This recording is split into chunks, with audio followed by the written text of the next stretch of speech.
আচ্ছা, এমন কি কেউ আছেন যিনি চান না যে তার টাকাটা নিজে থেকেই বাড়ুক? মনে হয় না। সবাই চায়।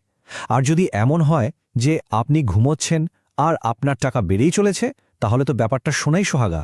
কিন্তু সমস্যাটা হয় কি, এই শেয়ার মার্কেট শব্দটা শুনলেই আমাদের অনেকের বুকের ভেতরটা কেমন যেন ধুকপুক করে ওঠে। মনে হয় এই বুঝি সব টাকা জ্বলে গেল।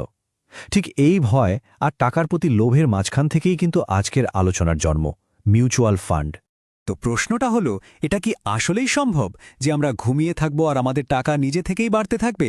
অনেকেই তো ভাবেন, ইস, যদি ব্যাংকে ফেলে রাখা টাকাটা জাদুর মতো দ্বিগুণ হয়ে যেত। এই যে একটা আকাঙ্ক্ষা, ঠিক এখান থেকেই কিন্তু বিনিয়োগের বিশাল দুনিয়ায় আমাদের সবার যাত্রাটা শুরু হয়। কিন্তু এখানে একটা কঠিন সত্যি কথা বলে রাখি।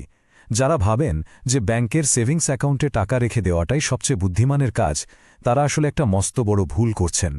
কারণ ইনফ্লেশন বা মুদ্রাস্ফীতি নামের একটা অদৃশ্য চোর আছে, যেটা আপনার জমানো টাকার আসল মূল্য প্রতিদিন একটু একটু করে খেয়ে ফেলছে। মানে আজকে ১০০ টাকা দিয়ে যা কিনতে পারছেন, ৫ বছর পর দেখবেন তা আর পাচ্ছেন না। তাহলে উপায়টা কি? উপায় হলো টাকাকে কাজে লাগানো, আর তার জন্য অন্যতম সেরা জায়গা হলো শেয়ার মার্কেট।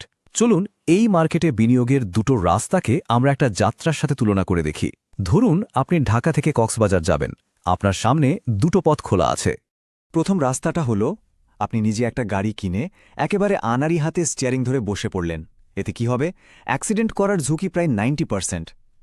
এটাই হলো সরাসরি শেয়ার মার্কেটে নিজের টাকা খাটানো। হ্যাঁ, লাভ হলে তার পুরোটাই আপনার, কিন্তু লস হলে কিন্তু গাড়ি সমেত সোজা খাদে পড়বেন, আর সেটাও একা একাই। আর দ্বিতীয় রাস্তা, আপনি একটা আরামদায়ক এসি লাক্সারি বাসের টিকিট কেটে নিলেন, যার ড্রাইভার একজন খুবই দক্ষ পেশাদার, যিনি ওই রুটের সব কিছু চেনেন। আপনি আরামে বসে নিজের গন্তব্যে পৌঁছে গেলেন। মিউচুয়াল ফান্ড হলো ঠিক এই লাক্সারি বাসটার মতো একটা ব্যাপার। বেশ, চলুন তাহলে এবার একটু এই লাক্সারি বাসটার ভেতরে ঢুমানা যাক। কিভাবে কাজ করে এই মিউচুয়াল ফান্ড? এর পেছনের মূল খেলোয়াড়রাই বা কারা? ভাবুন, এই যে বাস কোম্পানি, এটাই হলো অ্যাসেট ম্যানেজমেন্ট কোম্পানি, বা সংক্ষেপে এএমসি। বাসের যাত্রীরা হলেন আমাদের মতো সাধারণ বিনিয়োগকারী, আর সব যাত্রীর টিকিটের টাকা মিলে যে বিশাল অঙ্কের টাকাটা জমা হয়, যেটাকে বলে অ্যাসেটস আন্ডার ম্যানেজমেন্ট বা AUM, সেটা কিন্তু কয়েক হাজার কোটি টাকার একটা পাহাড় হয়ে দাঁড়াতে পারে। আর সবচেয়ে গুরুত্বপূর্ণ যে চরিত্র, বাসের সেই পেশাদার চালক, উনিই হলেন ফান্ড ম্যানেজার। মিউচুয়াল ফান্ডের নিরাপত্তার মূল মন্ত্রটাই হল একটা বহু পুরনো প্রবাদ, কখনোই নাকি সব ডিম এক ঝুড়িতে রাখতে নেই। আর একজন ভালো ফান্ড ম্যানেজার ঠিক এই নীতিটাই অক্ষরে অক্ষরে পালন করেন। ফান্ড ম্যানেজার কিন্তু আমাদের জমানো টাকাটা কখনোই শুধু একটা বা দুটো কোম্পানিতে বিনিয়োগ করেন না। তিনি ঝুঁকি কমানোর জন্য টাকাটাকে বিভিন্ন সেক্টরে, যেমন টেকনোলজি, ব্যাংকিং, ফার্মা, এরকম অনেক ভাগে ভাগ করে দেন। আর প্রত্যেকটা সেক্টরের সেরা সেরা কোম্পানি মিলিয়ে মোট ৫০ থেকে ৬০টা আলাদা আলাদা জায়গায় আমাদের টাকা ছড়িয়ে দেওয়া হয়। এতে লাভটা কি হয়? লাভটা হলো একটা সেক্টর খারাপ পারফর্ম করলেও অন্যগুলো সেটাকে সামলে নেয়, আর দিন শেষে আমাদের ঝুঁকিটা অনেক কমে আসে। এই পুরো ব্যাপারটাকে বলে ডাইভার্সিফিকেশন। এখন মনে প্রশ্ন আসতেই পারে, ফান্ড ম্যানেজার এত সব খাটনি কেন করবেন? কারণ বাসে চড়লে যেমন একটা ভাড়া দিতে হয়, ঠিক তেমনি এই পেশাদারি সেবার জন্য আমাদেরও একটা ছোট্ট ফি দিতে হয়। এই ফিটাকে বলা হয় এক্সপেন্স রেশিও। এটা সাধারণত আমাদের মোট বিনিয়োগের ০.৫ থেকে ২% মতো হয়। একবার ভেবে দেখুন তো, নিজে না বুঝে সব টাকা হারানোর চেয়ে এই সামান্য ফি দিয়ে একজন বিশেষজ্ঞের সাহায্য নেওয়া কি অনেক বেশি বুদ্ধিমানের কাজ না? তো বাজারে তো হাজার হাজার মিউচুয়াল ফান্ড আছে, এর মধ্যে কোনটা আপনার জন্য একদম সঠিক?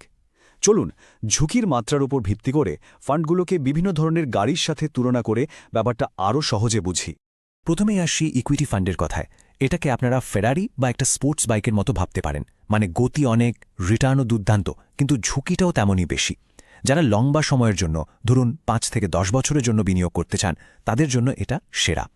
এরপর আছে ডেট ফান্ড, যা হলো গরুর গাড়ি বা রিকশার মতো, খুব ধীর, স্থির, শান্ত, ঝুঁকি প্রায় নেই বললেই চলে, কিন্তু রিটার্নও বেশ কম। আর এই দুটোর ঠিক মাঝামাঝি হলো হাইব্রিড ফান্ড, যেটা অনেকটা ফ্যামিলি কারের মতো, যেখানে গতি আর নিরাপত্তা দুটোরই একটা সুন্দর ব্যালেন্স থাকে।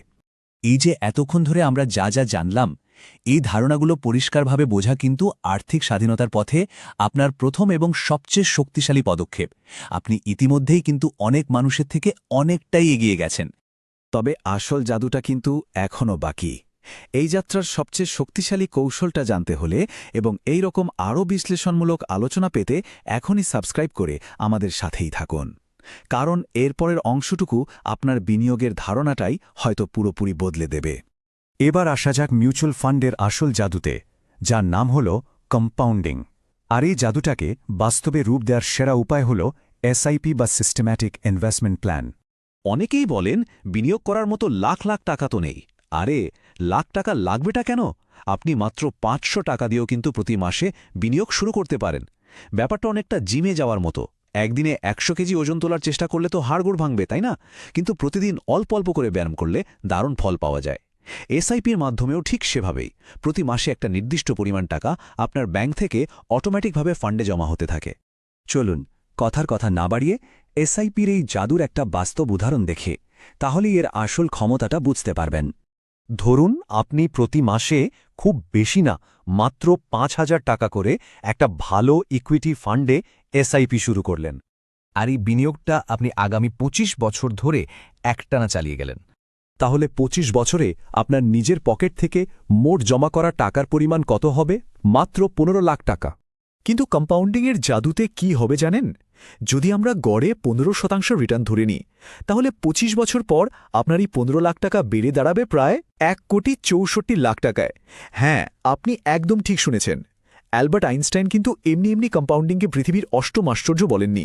তবে এত ভালো কথার পরেও যাত্রাপথে কিছু সতর্কতা কিন্তু অবশ্যই অবলম্বন করতে হবে, কারণ সব চকচকে জিনিসই তো আর শোনা হয় না। মনে রাখতে হবে, সব বাস ড্রাইভার যেমন দক্ষ হয় না, ঠিক তেমনি সব ফান্ড ম্যানেজারের পারফরম্যান্সও একরকম ভালো হয় না। তাই যে কোনো ফান্ডে বিনিয়োগ করার আগে অবশ্যই সেই ফান্ডের ট্র্যাক রেকর্ড, মানে তার অতীত পারফরম্যান্স কেমন, তার এক্সপেন্স রেশিও কত, এই সব কিছু ভালো করে দেখে নেওয়া উচিত। না জেনে না বুঝে অন্ধের মতো টাকা ঢাললে লাভের চেয়ে লোকসানের ঝুঁকিই কিন্তু বেশি থাকবে। এখন নিশ্চয়ই ভাবছেন, তাহলে এত ফান্ডের ভিড়ে একটা ভালো ফান্ড চিনবেন কিভাবে? অথবা ইউজন ট্রেন্ডিং, ফরেক্স আর বাইনারি ট্রেডিংই বা আসলে কি জিনিস? পরবর্তী আলোচনায় আপনারা কোন বিষয়টা নিয়ে জানতে চান? সেরা মিউচুয়াল ফান্ড বাছাই করার সঠিক উপায়, নাকি ফরেক্স ও বাইনারি ট্রেডিংয়ের পেছনের আসল সত্যিটা? নিচে কমেন্ট বক্সে এখনই জানান। আপনাদের মতামতের উপর ভিত্তি করেই কিন্তু আমাদের পরের আলোচনাটি তৈরি হবে।